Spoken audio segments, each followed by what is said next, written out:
Hey folks, this is Mr. Wickersham and we are working on part one of DBQ tutorial number one, where we're going to go over the rubric and we're going to talk about some writing strategies for the upcoming or for tackling the DBQ.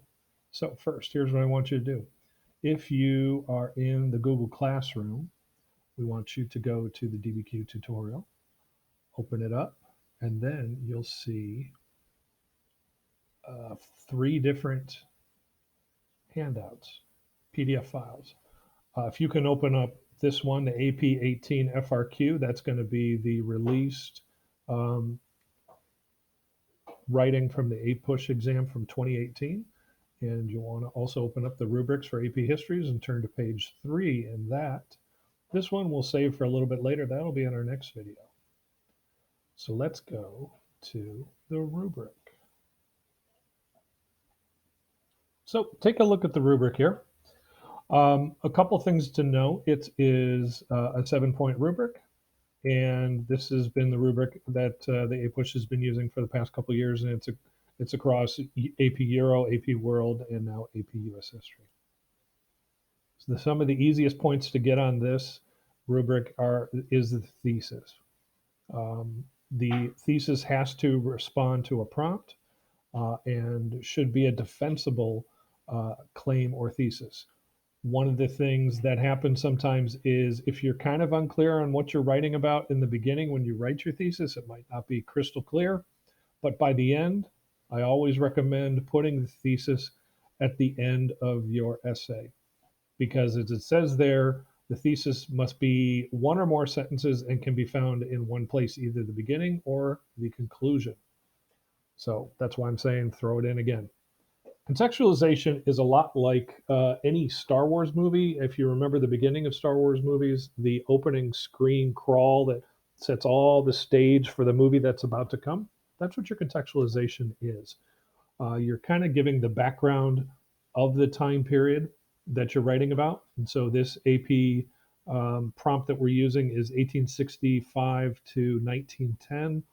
So you can write about things that are going on before, during, and a little bit after that time frame. And so one of the things that I would ask my kids to do is, since the prompt is about imperialism, you could do broadly talking about things like immigration, urbanization, industrialization, uh, and other kinds of things like that, westward expansion, manifest destiny, that kind of stuff. So the next thing we do on the rubric is the evidence stuff. This point is the easiest point to get. Besides the thesis, you only have to talk about 3 documents. You're given 7. You have to talk and correctly interpret 3 of the documents.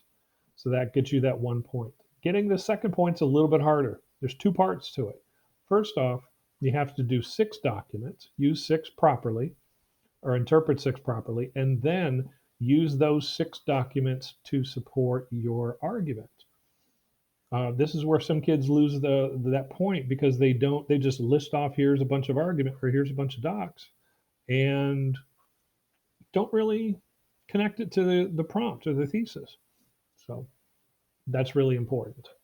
You can do it after every single document when you do it, or you can do it at the end of every paragraph if you group them and not do the parade of documents starting with document 1, 2, 3, 4, 5, 6, 7. Let's see this next point, the evidence beyond the documents.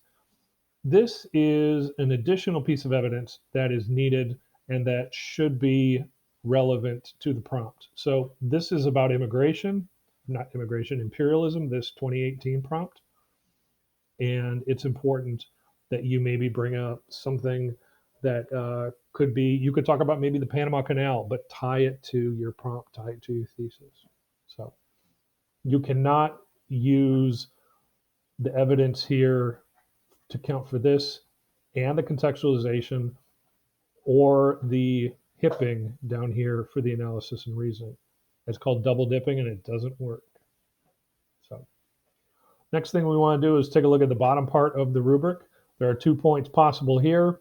This first part, it says at least 3 documents explain how or why the document's point of view, purpose, historical situation, and or audience is relevant to an argument. You've seen this before. We've been teaching you guys how to HIP, historical situation, what's happening at the time, intended audience, to whom is this document directed, purpose, why did the author create this source, and then point of view, what is the author's relationship to the event and how does it change or affect their understanding of the event.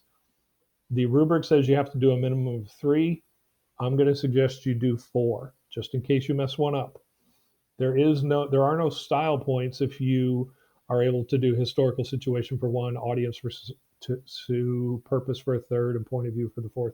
You can do all your hipping for historical situation. I have found that kids really struggle with intended audience, purpose, and point of view. Historical situation is the easiest way to get that analysis point. Going back to the rubric. The second part is the second point of the analysis and reasoning rubric is the complexity points. There are different ways to do this. I think some of the easiest ways to do it is to develop a counter argument and put this complexity stuff at the end of your essay. If you are running out of time, skip the complexity point. If you don't have enough time and you really got a good LEQ that you're about to write because you're writing them at the same time, skip the complexity point. If you get 4 or 5 points out of 7 on a DBQ, you're smoking. It's rocking. So other ways that you can get this complexity point is you can, since the essays are focused on comparison, continuity and change, or causation, you can do, for instance, comparison, similarities and differences. You can do continuity and change, multiple causes, or explaining both cause and effect for your essay. Again, I suggest you really put it at the end. That way, if you're running out of time, you just move on. You can skip it or give it a shot. You never know. Usually one of the 7 documents can provide you with some evidence for a counter argument or a different way of looking at things. So, all right. So next, one of the things we're going to be asking you to do is going to the actual prompt itself. It's on page 6. Sorry, rookie mistake, should have had that ready to go. Here you can see the prompt. It says, evaluate the relative importance of different causes for the expanding role of the United States in the world in the period from 1865 to 1910. So what we would like you to do now is stop the video. If you have the opportunity to print this up, that's great. If not, do it on a separate sheet of paper.